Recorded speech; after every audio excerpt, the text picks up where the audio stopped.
మీరు కాంగ్రెస్ వాళ్ళకి పరీక్ష పెట్టండి క్రాంతి మీ ఇంటర్వ్యూలో 1 గంట కేసీఆర్ పదం లేకుండా మాట్లాడండి అని. ఎవరన్నా పాస్ అయితే నేను దేనికంటే దానికి సిద్ధం. 10 ఏళ్ళు ముఖ్యమంత్రి చేసినప్పుడు ఎట్లా గుర్తు చేసుకోరండి? చేసుకుంటారు అంటే కదా. పరిపాలన విధ్వంసం కదా, ఎందుకు గుర్తు చేసుకోవాలి? ఆయన చేసిందంతా దుర్మార్గమే కదా. దుర్మార్గం ఎందుకు గుర్తుంచుకోవాలి? మీరు మంచోళ్ళని గుర్తుంచుకోండి. ఇప్పుడు మీరు కేసీఆర్ విధ్వంసం చేసిండు అంటున్నారు, విధ్వంసకుని ఎందుకు యాద్ చేసుకుంటారు? ఆయన మంచి చేసిండు కాబట్టి ఇలా ఆయనను విధ్వంసం అని చిత్రీకరించాలని మీరు చెప్తున్నారు. ఇలా మీరు డెఫినెట్గా కొన్ని ఒక పార్టీ అధికారంలో ఉన్నప్పుడు కొన్ని లోపాలు జరిగి ఉండొచ్చు క్రాంతి, డెఫినెట్గా జరుగుతాయి. కొన్ని వర్గాలకు కొంత అన్యాయం జరగవచ్చు, కొన్ని వర్గాలకు మేము చేయలేకపోవచ్చు, కొన్ని విషయాల్లో తొందరగా రెస్పాండ్ కాలేకపోవచ్చు, కొన్ని విషయాల్లో మా ప్రజాప్రతినిధులు సరైనటువంటి ప్రయత్నం ప్రజల కోసం చేయలేకపోవచ్చు. ఇవన్నీ కూడా సవరించుకుంటాం కదా డెఫినెట్గా. Right, okay. మీరు ఉద్యమ కాలం నుంచి కేసీఆర్ గారితో ఉన్నారు కాబట్టి నేను ఈ ప్రశ్న అడుగుతున్నాం, ఎందుకు ఎమ్మెల్యేల మార్పు ఎందుకు చేయలేదు? మరి చేయాల్సి ఉండేని అందరం అనుకున్నాం క్రాంతి.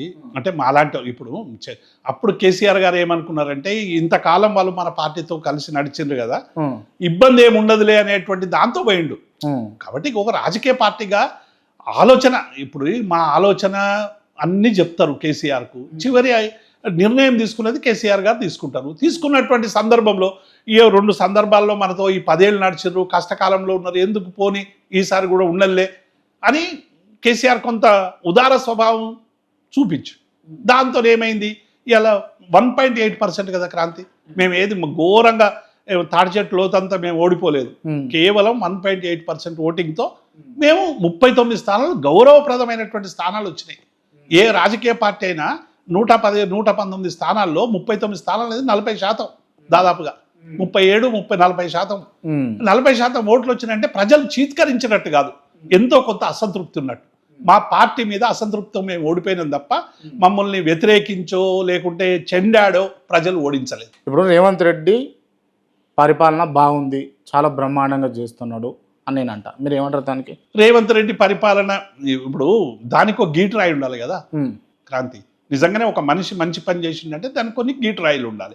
ఏం మంచి పని చేసిండు? ఇలా హెచ్సిఈలో విద్యార్థులు 400 ఎకరాలు వాళ్ళ భూమి తీసుకుంటుంటే నిన్న మీరు చూసిండ్రు, ప్రజాపాలన కావాలన్నాడు. ప్రజాపాలనలో ఏమన్నాడు ఆయన? పోలీసుల పాలన బాగా జరుగుతున్నది, ప్రజాస్వామ్యాన్ని పునరుద్ధరిస్తా అన్నాడు. నిన్న మహిళలను గొరగొర ఈడ్చుకుంటూ పోయి అందరు సెంట్రల్ యూనివర్సిటీ విద్యార్థులు వాళ్ళు ఏమడుగుతారు? వాళ్ళకి ఏమైనా ఇల్లు కావాలంటుర్రా, లేకుంటే రేషన్ కార్డు కావాలంటుర్రా, ఏం కావాలంటారు క్రాంతి?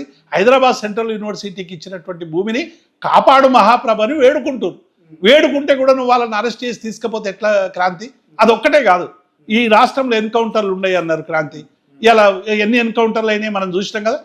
కానీ నేను ఏమంటున్నా, ప్రజాస్వామ్యాన్ని పునరుద్ధరించాలంటే దానికి ఏంది? చివరికి మా హరగోపాల్ లాంటి వాళ్ళను ఒక మైనింగ్ దగ్గరికి పోతామంటేనే ఆయన తీసుకుపోయి పోలీస్ స్టేషన్లో కూర్చోబెట్టి ఏం జరుగుతున్నది అంటే? నిజంగానే కేసీఆర్ గారి పరిపాలనలో నిర్బంధం జరిగితే మరి ఈ నిర్బంధం మీద ఈ నిరుద్యోగ యువకులు అశోక్ నగర్ చిక్కడపల్లి సెంట్రల్ లైబ్రరీలోకి పోయి తీసుకుపోయి కొట్టిరి, సోషల్ మీడియాలో మాట్లాడుతున్నందుకు కొట్టిరి. పాపం మా జర్నలిస్టులు ఎక్కడైనా ప్రజలు మాట్లాడితే వాళ్ళని చూపించినందుకు వాళ్ళ మీద కేసులు పెట్టి వేధించబట్టి, జర్నలిస్ట్ ఎవడు యూట్యూబ్ వాడు అని బెదిరించబట్టి ఏం జరుగుతున్నది? నిజంగానే మంచి పరిపాలన గీట్ రాయంటే డెఫినెట్గా ఏదైనా మంచి చేసి, ఇప్పుడు నిన్న సన్న బియ్యం ఓకే మంచిగా చేయండి, గణన చేసిండు, కుల గణన మంచిది, అది స్వాగతించినాం.